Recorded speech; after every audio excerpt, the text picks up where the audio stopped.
লঙ্কা টি10 থেকে পাওয়া আত্মবিশ্বাসে বিপিএলে মাতাতে চান ঢাকা ক্যাপিটালসের সাব্বির রহমান। স্লগ ওভারে ঝড় তোলায় পটু সাব্বির এখনই ভাবছেন না নিজের ব্যাটিং পজিশন নিয়ে। দলের চাওয়া অনুযায়ী যে কোনো রোলই প্লে করতে প্রস্তুত এই ব্যাটার। মিরপুরে গণমাধ্যমে এমনটাই জানিয়েছেন সাব্বির।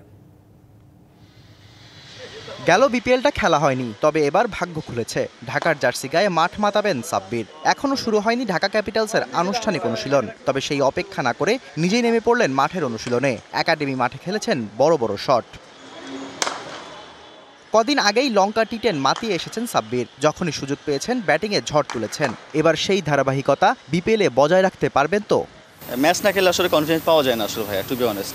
আসলে ন্যাশনালেও খেলি না, আমি টি20 খেলি না, আমি শ্রীলঙ্কা খেলেছি। এই কনফিডেন্সটা আমার খুব ইম্পর্টেন্ট ছিল আমার জন্য। একটা বড় ইভেন্ট খেলেছি, তো আমার কনফিডেন্স এখন পর্যন্ত ভালো আছে। তো চেষ্টা করবো এটাকে কনফিডেন্স শেষ পর্যন্ত নিয়ে যাওয়ার জন্য।